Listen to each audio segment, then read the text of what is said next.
बहुत बहुत धन्यवाद काजी निजामुद्दीन साहब और आप सब लोगों का कि आप आज इतवार के दिन यहाँ इस प्रेस कॉन्फ्रेंस में आप लोग आए हैं। दिल्ली प्रदेश कांग्रेस कमेटी के अध्यक्ष मेरे नौजवान साथी देवेंद्र यादव जी, हमारे प्रभारी दानिश जी, NSUI के राष्ट्रीय अध्यक्ष वरुण जी, नागरा साहब, दुबे जी, साथियों 5 तारीख को दिल्ली के लोग एक नई सरकार का चयन करने जा रहे हैं और दिल्ली राज्य छोटा है लेकिन देश की राजधानी है। यहाँ के विधानसभा चुनाव महत्वपूर्ण चुनाव हैं और इन चुनावों के अंदर कांग्रेस पार्टी के तमाम नेता कार्यकर्ता पूरी ताकत के साथ सभी विधानसभा क्षेत्रों में अपना काम जिम्मेदारी से निभा रहे हैं। जैसा कि काजी साहब ने बताया, हमारी पार्टी ने देवेंद्र यादव जी के माध्यम से जो यात्रा करी और लाखों लोगों से संवाद करने के बाद जो दिल्ली के क्षेत्र के यहाँ के जो रहने वाले नागरिक हैं, मतदाता हैं, उनकी भावनाएं, उनकी समस्याएं, उनकी पीड़ाओं को देखा, सुना, समझा और बहुत अध्ययन के बाद और नाना प्रकार के विशेषज्ञों के साथ चर्चा करने के बाद हम लोग जनता के सामने कुछ गारंटीज को पेश कर रहे हैं। और आज महान विचारक विवेकानंद जी की जयंती है, जो युवाओं के प्रेरणा सूत्र थे। युवाओं की पीड़ा पूरे देश में है और दिल्ली उससे अलग नहीं है। दिल्ली में हमारे नौजवानों के साथ उनके भविष्य के लिए हम लोग क्या कर सकते हैं, इस पर जो राज कर रहे हैं लोग, चाहे वो दिल्ली की राज्य सरकार के लोग हों, केंद्र की सरकार के लोग हों, ना तो उनका ध्यान उस तरफ गया है, ना उनकी मंशा है। और लंबा मौका देने के बावजूद भी दोनों सरकारें, राज्य और केंद्र,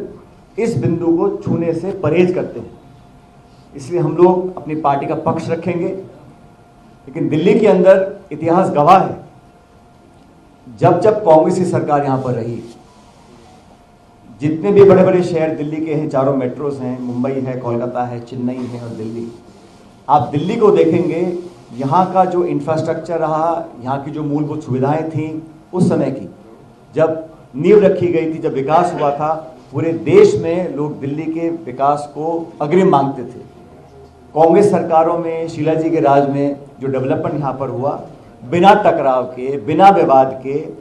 संपूर्ण ताकत के साथ पूरी सरकार ने यहाँ पर दिल्ली को विकसित किया था। पिछले कुछ सालों में यहाँ का जो वातावरण है वो सिर्फ यहाँ तक सीमित रह गया, किस पे आरोप लगाऊं, किसका बचाव करूं, किस पे कीचड़ उछालूं। केंद्र सरकार, राज्य सरकार, मेरा घर तेरा घर, मेरा वादा तेरा वादा, और अपने आप को स्थापित करने की जो जद्दोजहद दोनों सरकारों की रही, उसमें दिल्ली का ध्यान नहीं रखा गया। खुद के किए गए वादे, जिन लोगों को सत्ता दी, चाहे वो केंद्र की हो चाहे वो दिल्ली की हो, सभी सीटें भाजपा जीतती है। दिल्ली में सरकार आम आदमी पार्टी की है। दोनों सरकारों ने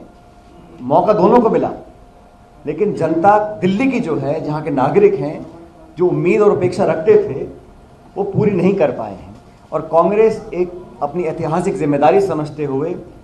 बहुत अध्ययन करने के बाद हम एक एक जो हमारी गारंटी है, वो हमारी उसमें प्रतिबद्धता है, विश्वसनीयता है और हमारा जो 130-40 साल का इतिहास है वो से बंधा हुआ है। तो जो जिम्मेदारी से हम लोग वादा करेंगे उसको पूरा करेंगे। जनता इस बात को जानती है। और मैं धन्यवाद देना चाहता हूं देवेंद्र जी का कि इन्होंने तमाम कठिनाइयों का सामना करते हुए, और यहाँ पर क्योंकि शासन दिल्ली में दूसरी पार्टी का है, केंद्र में किसी और पार्टी का, लेकिन कांग्रेस के कार्यकर्ताओं को एकजुट करने के लिए और खासकर नौजवानों को प्रोत्साहित कर राजनीति की अग्रिम पंक्ति में लाकर खड़ा किया, उसके लिए वो धन्यवाद के पात्र हैं। ये चुनाव महत्वपूर्ण है,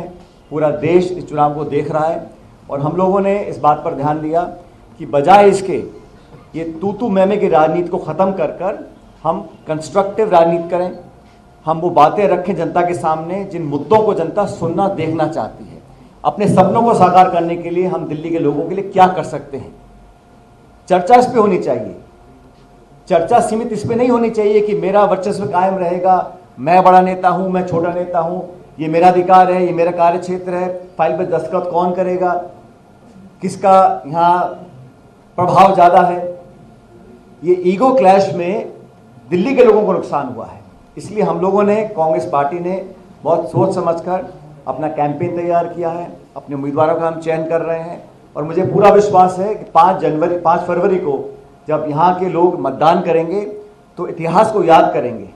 किसने क्या कहा और क्या किया। जिन्होंने वादे किए थे, जिन मुद्दों को लेकर वो राजनीति में आए, जिन मुद्दों को लेकर राजनीतिक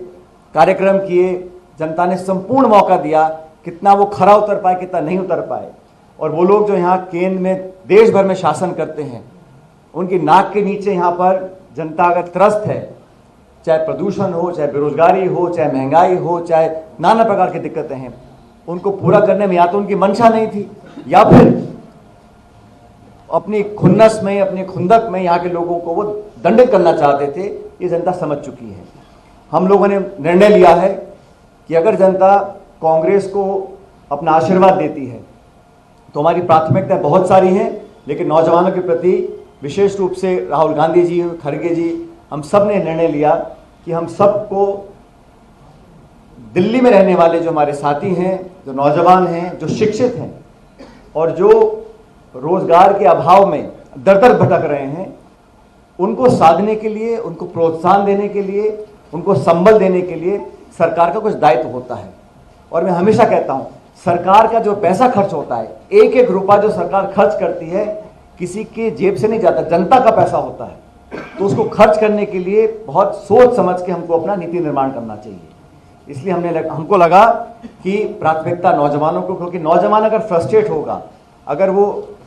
हतोत्साहित हो जाएगा, तो ये दिल्ली के लिए अच्छी बात नहीं है, देश के लिए अच्छी बात नहीं है। तो हमने निर्णय लिया है, हमारी पार्टी ने निर्णय लिया है, और मुझे बड़ी खुशी है कि इस गारंटी को आज जनता के समक्ष रखने के लिए पार्टी ने मुझे आदेशित किया है। और मैं आप सबके माध्यम से दिल्ली के लोगों को बताना चाहता हूं कि हमारी सरकार बनने के बाद हमने निर्णय लिया है, जो भी दिल्ली का निवासी मतदाता शिक्षित होगा, लड़का लड़की, और वो बेरोजगार होंगे, उनको हम 1 वर्ष तक, और हम चाहते हैं हम उनको ताकत दें ताकि अपने जीवन को सुधार सकें। हम लोग सरकार बनने के बाद हर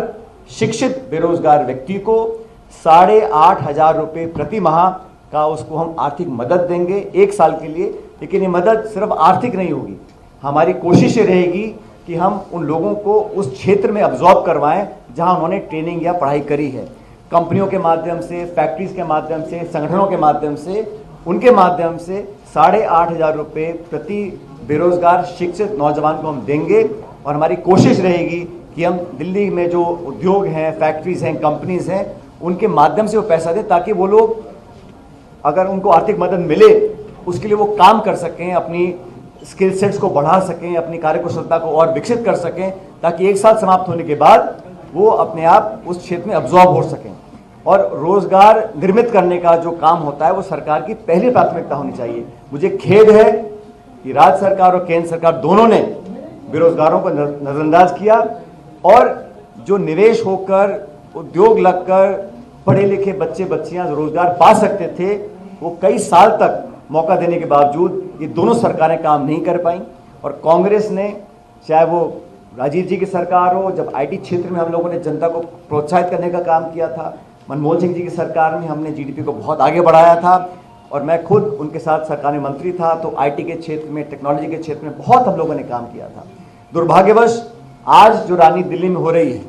वो सिर्फ मीडिया मैनेजमेंट की है, आरोप प्रत्यारोप की है, अपने आप को बड़ा साबित करने की है, और इसके घर पे इतना पैसा, उसके मकान में इतना पैसा, यहाँ तक सीमित रह गया है।